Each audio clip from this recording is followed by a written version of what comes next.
Very good भाई, progress is much better than I thought. Thank you Vivek. Thank you doctor साहब। भाई रामकिशन जी, मुझे पूरा विश्वास है भगवान ने अगर चाहा तो हम हाथ की मूवमेंट फिर से शुरू करवा कर ही रहेंगे। डॉक्टर साहब, जब से आपके टच में आए हैं हमें तो पूरा विश्वास हो गया है। अरे ऐसी भी क्या बात है रामकिशन जी, बड़ी से बड़ी बीमारी में भी होम्योपैथी ने कई बार अपना असर दिखाया है, चाहे वो चोट बचपन की क्यों ना हो। लेकिन फायदा तो तब होगा सर जब विवेक भैया सही वक्त पर अपनी दवाई लेंगे। ये तो भाईजान है जो पीछे पड़े रहते हैं, वरना भैया को काम से फुर्सत कहाँ। जी डॉक्टर साहब, इनकी दवाई की शीशी हमेशा हमारी जेब में होती है। ऑफिस के अंदर चाय या चीखे चिल्लाएं, हम उधर टपक पड़ते हैं इनको दवाई देने के लिए। चलिए मुंह खोलिए, दवाई का टाइम हो गया है। थैंक यू भाईजान। डॉक्टर साहब, मेरा हाथ ठीक होना हो इतना विश्वास जरूर है कि आपके साथ रहकर हमें थोड़ी सी स्ट्रिक्ट लेकिन एक बहुत अच्छी डॉक्टर मिलने वाली है। ओ विवेक बेटे, इतनी तारीफ मत करो कि मैडम हवा में उड़ने लगे। डॉक्टर साहब, ट्रेजेडी देखिए, बेटी के नाम पे रेस्टोरेंट्स खोले, कितनी बार कहा कि वहां जाकर बैठो, खुद खाओ, लोगों को खिलाओ, पर नहीं। पता नहीं आपके पेशे में क्या मोती जड़े हुए हैं। डॉक्टर साहब, अंकल को जब भी भूख लगती है ऐसे ही कहते हैं। ओ बेटे, अगर दिन भर तुझे भी ककड़ी और गाजर खाना पड़े ना, तब पता चले। देखो पर आज पार्टी में मैं इसकी एक नहीं सुनूंगा, और फिर ऊपर से प्रेम आ रहा है, आज तो डबल खाऊंगा मैं। Okay done done done done. चलो शाम को पार्टी में प्रेम से मुलाकात भी हो जाएगी। अच्छा bye everybody. Bye Preeti. Bye sir. Everybody. Doctor Preeti, 1 minute please have a seat right here, I will be right back.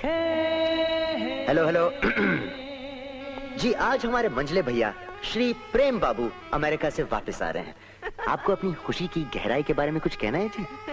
ए, क्यों बेचारी प्रीति को सताता रहता है? लो मम्मी, क्या हम नहीं जानते एक दिन इन दो दिलों को एक होना है। वैसे प्रेम भैया को लेने एयरपोर्ट कौन गया है मम्मी? कोई नहीं। क्यों? जी, प्रेम भैया के क्लियर इंस्ट्रक्शंस हैं कि एयरपोर्ट कोई ना आए, सिर्फ गाड़ी भेज दें। अच्छी बात यह है हमारे छोटे भाई किसी को तकलीफ नहीं देना चाहते। प्रेम भैया तो संत आदमी है। भगवान जाने इस लड़के का क्या होगा। कुछ नहीं मम्मी, वो लाखों में एक है। आंटी जी, हॉल में बाबूजी ने आपको बुलाया है, डेकोरेटर्स आए हैं। मिस रेहाना जी, आप जानती हैं प्रेम भैया का नाम सुनते ही हमारी डॉक्टर प्रीति का चेहरा कैसा हो जाता है? जैसा अनवर भाईजान का हो जाता है आपको देखकर। अल्लाह कसम, क्या डेंजर आदमी है। This boy deserves a slap. एक बार फिर हाय। हाय सपना, प्रीति जीजी। हेलो संगीता जीजी। हाय जीजा जी। हेलो सपना, कब आए तुम? अभी अभी। हाय, बाबूजी और दादी माँ भी आए हैं। दादी माँ आई है? हाँ चलो।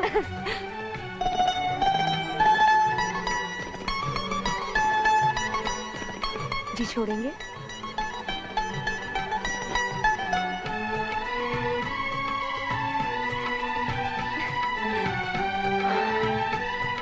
घर आया मेरा परदेसी, प्यास बुझी मेरी अखियन की। सच दुर्गा मौसी, आज के फंक्शन के लिए आप इतनी दूर गांव से आई, बहुत अच्छा लगा। वो तो आना ही था रामकिशन जी, हमें गांव के जो ठहरे वो भी पड़ोसी। चलो भाई सपना, फंक्शन का अपना चार्ज संभालो। Yes sir. देखिए विवेक भैया, स्टेज की डेकोरेशन का सारा सामान साथ लाई हूँ। सारी सजावट आज संगीत को ध्यान में रखकर की जाएगी, क्योंकि अंकल को संगीत से बहुत प्यार है। मौसी बहुत ही मेहनती लड़की है हमारी सपना। कॉलेज में हमेशा फर्स्ट आती है, घर में आपका और काम में अपने बाबूजी का हाथ बटाती है। और एक हमारे साहबजादे विनोद सुबह 8 बजे उठते हैं। Uncle, this is not fair. अरे सपना, दूसरा राउंड शुरू हो रहा है। तुम्हारे बाबूजी हमारे धर्मराज जी की पूजा खत्म हुई या नहीं? मोर मनोरथ जानहु निके बसहु सदा और पूरा सब ही के। मोर मनोरथ जानहु निके बसहु सदा। प्रभु, मैं जब भी इस घर में आता हूँ तो ऐसा लगता है किसी राजमहल में आ गया हूँ। कहाँ मेरा रामपुर का छोटा सा साड़ी का कारखाना, और कहाँ ये रामकिशन जी की आलीशान इंडस्ट्रीज। प्रभु, मेरी बेटी का ब्याह रामकिशन जी के छोटे बेटे विनोद बाबू से हो जाए, वो 1/3 जायदाद की मालकिन बन जाए, नौकर चाकर इर्द गिर्द काम करते रहे, वो रानी बनकर राज करे। वो धर्मराज जी। लीजिए भाभी जी, कासगंज की सोन पापड़ी, जयपुर का घेवर और लखनऊ की ताजी ताजी रेवड़ी लीजिए।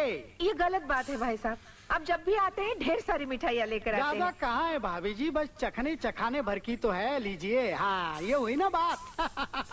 माफ कीजिए आनंद बाबू, लेकिन हमारे रामपुर का हर आदमी रामकिशन जी की पूजा करता है, पूजा। इन्होंने अपने गांव के लिए क्या क्या नहीं किया। स्कूल बनवाए, कॉलेज बनवाए, अस्पताल बनवाए, और अब इतनी बड़ी फैक्ट्री लगवा रहे हैं जिससे गांव की उन्नति में 4 चांद लग जाएंगे। इस फैक्ट्री के पीछे हमारे विवेक बेटे ने भी तो खूब मेहनत की है। विवेक बाबू तो कुल के दीपक हैं अम्मा, अपने भाइयों से कितना प्यार करते हैं। प्रेम बाबू को बिजनेस में ट्रेन करके विलायत भेजा और पढ़ने, और अब विनोद बाबू को भी बिजनेस में तैयार कर रहे हैं। Uncle, my business card. Oh, जय हो। तो हमारे विनोद बाबू अब विवेक भैया का हाथ बटाते हैं। हाथ क्या बटाते हैं दादी माँ, उनका ब्रीफ केस उठाते हैं। अरे तो क्या हुआ, प्रेम भैया भी तो पहले यही करते थे, क्यों विवेक भैया? प्रेम आज भी वही करता है विनोद। प्रेम? प्रेम भैया।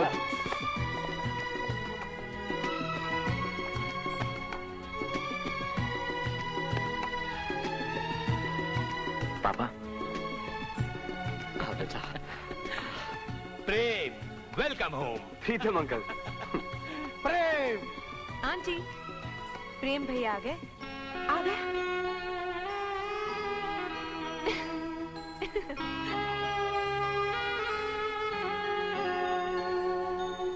Hey, come on.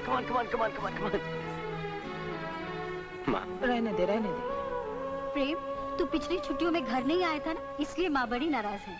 मामी, माँ को तो मैं मना लूंगा।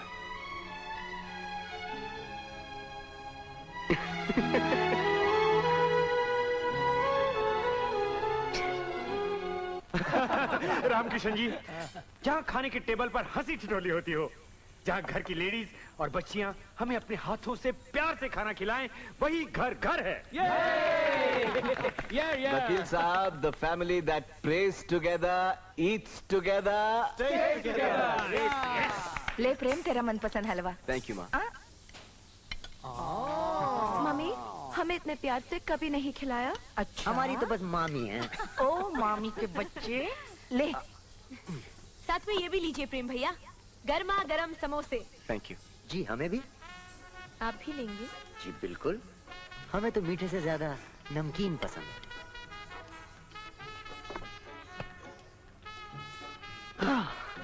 आनंद बाबू, हाँ जी।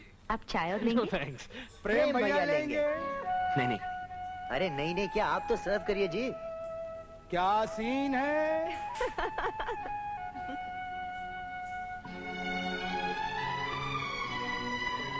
अब आदत डालिए प्रेम भैया, अब लाइफ लॉन्ग इन्हें ही आपको खिलाना पिलाना है, क्यों जी? अरे कहाँ जा रहे हैं आप, बैठिए ना।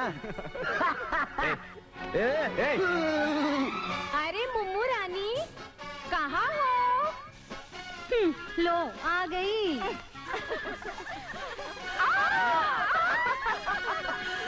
मुबारक हो महारानी। Hello Mummu darling. Hello Prem. Hello, welcome back my darling जीजा जी। बहुत बहुत बधाई हो जीजा जी। देवी जी, ये तो समझ में आता है कि आप भाभी जी को प्यार से मुम्मू कहती हैं, लेकिन ये आपके जीजा जी किस रिश्ते से हुए? जी, हमारी सहेली के वो हमारे जीजा जी हुए ना। धन्य है, धन्य। शर्म नहीं आती तुम लोगों को? अब आ रही हो? यार क्या बताएं, कल रात क्लब में रमी की बाजियां इस तरह चली कि सुबह के 4 बज गए, और तू जानती है हमसे सुबह जल्दी उठा नहीं जाता। We are lazy girls. Hello वकील साहब। हेलो। How cute. सुबह देर से उठती है, यहाँ देर तक बैठती है। तेरी कसम मोमो, आजकल जिस घर में देखो झगड़े हैं। कहीं बाप बेटे में झगड़े, भाई भाई में झगड़े, सास बहू में झगड़े। These बहूस are a big problem. मैं तो कहती हूँ जैसे बेटों की शादियां हुई सबको अलग अलग कर देना चाहिए, काम अलग, घर अलग, छुट्टी। आज माँ बाप का यही फर्ज रह गया है। मैं अग्री नहीं करता शांति जी। जितना सुख साथ रहने में है, उतना अलग रहने में नहीं। परिवार साथ हो तो इंसान किसी भी मुश्किल का सामना कर सकता है। अलग होने से शक्तियां बिखर जाती हैं। और जरा घर के बच्चों का भी तो सोचो। जब दादा दादी जिंदा हों, तो बच्चा अलग रहकर भला क्यों उनके स्नेह से वंचित रहे? बिल्कुल, माँ बाप का फर्ज ये है शांति जी कि वो बच्चों को बचपन से ही सही संस्कार दें, ताकि हमेशा संगठित रहते हुए वो एक दूसरे का सुख दुख बांट सके। It is impossible. चलिए लगी शर्त? हाँ, This I agree. जी, अब आपको तैयार भी तो होना है। अरे हाँ, हमारा ये डिस्कशन रामकिशन जी के साथ तो चलता ही रहेगा। फिर हमें भी तो तैयार होना है, तो शाम को मुलाकात होगी जीजा जी।